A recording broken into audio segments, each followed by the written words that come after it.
The New South Wales gambling sector is facing the biggest overhaul it's ever seen, really, since pokies were made legal in the 1950s. That's if the state government wins the upcoming election. Dominic Perrottet's plan does include a ban, essentially, that poker machines are all cashless across the state within 5 years. Joining me live now is a federal independent MP for Fowler, Dai in Western Sydney. Thanks so much for your time. I appreciate this. I know you'll be looking at this with great interest. We've seen indications also from Chris Minns on the Labor side that he is willing to really look at poker machine and gambling reform. But first of all, Dai, what do you think of this plan from Dominic Perrottet this morning? Look, good morning to your audience, and thank you for having me. Look, I think I first of all, I have to congratulate the Premier for pushing this reform through. I know that there has been a challenging journey for him to try and introduce the cashless card to his, obviously, coalition team. At least it's a first step towards reducing or working towards reducing gambling harm across, obviously, New South Wales. But can I say that my community in Fowler, where a large proportion, a significant disadvantaged population, actually have one of the largest problems in terms of gambling in the state of New South Wales. I think it's about $174 million losses in gambling from Fairfield, our area alone. Yeah. And I think above that is Bankstown, Canterbury. So there's a lot of losses, families impacting people's lives. It's the ramifications is huge. Yeah, Dai, that's why we're talking to you this morning, because this is a big problem in your electorate. So we see the reforms today, cashless gaming in 5 years. They have to set a daily limit. That daily limit can't be changed for a week. There is an exclusion list statewide. What do you see in your electorate, the effects of gambling, and do you think this will work? Look, I as somebody who's personally been impacted by gambling, in the family, it has a personal impact. It has mental anguish. It causes mental health, and it has an extended, pain and suffering in the family.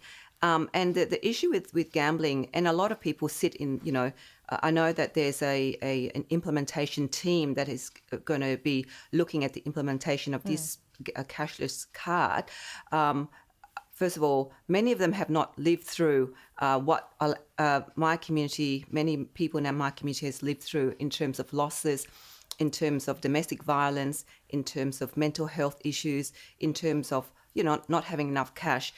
People in my community, more than 70% of the population speak another language other than English, and they're a significant disadvantage in an area like Fairfield. So when it comes to making decisions and policies around gambling, you have to come to an area like Fowler to actually see the impact of gambling.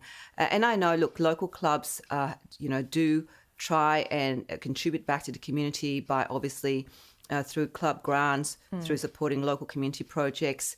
But that's only a really tiny drop in the ocean, the money that goes back to the community. And so, we'll see how this cashless card will, pull back, the gambling issues in our community, in communities like mine, in Fowler and in Southwest Sydney. We'll yet to see the impact of those changes. I don't want to be too intrusive here, but can you tell us about your personal experience? Look, I suppose I don't want to go into too much detail, but, it is a loved one.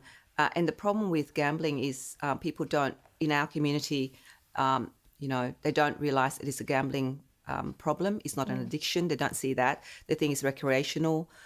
And people from low socioeconomic would look at it as a way out. They think that, if they're depressed or if they're struggling to save money, they think they can go to a club or they can gamble, that they can win something. There's that excitement of winning, and they don't see that as a problem.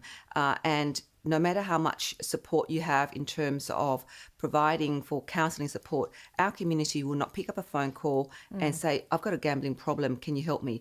Or, I've got a gambling problem, can you stop me from going to the club? Those things our community, our multicultural community, would not get.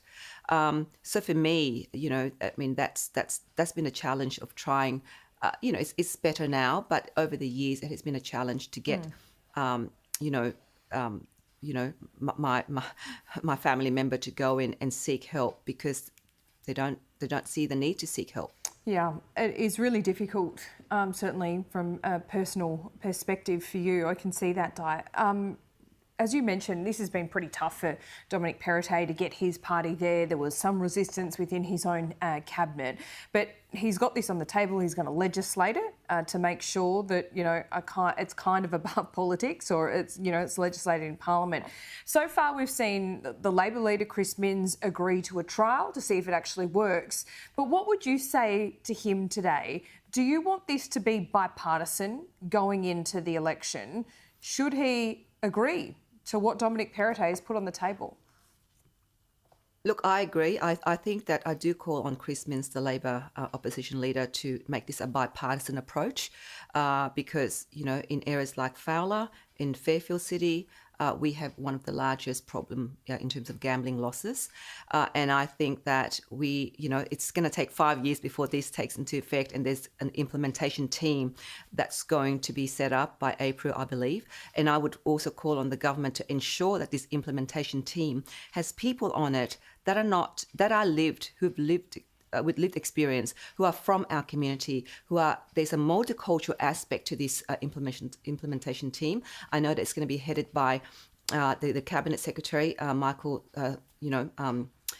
Scott Trotter. Yep. So yes, and I hope that he in the Treasury and police and pubs and clubs, but I don't see anyone there that are actually from the community who've had problem gambling to be part of this implementation. So I think I call on both sides of the government and any institutions to really, when you talk about an issue that impacts a community, a multicultural community like Fowler, you need to ensure that there's in that leadership team that there are people from culturally diverse backgrounds and people with lived experience participating in that decision-making process, because it's very important to get their feedback and to get their perspective in order to get this policy right. Yeah, well said, Dudley. There needs to be some real people on this transition committee that have had lived experience. We'll see what the makeup of that committee is. We really appreciate you talking to us today. Thanks so much.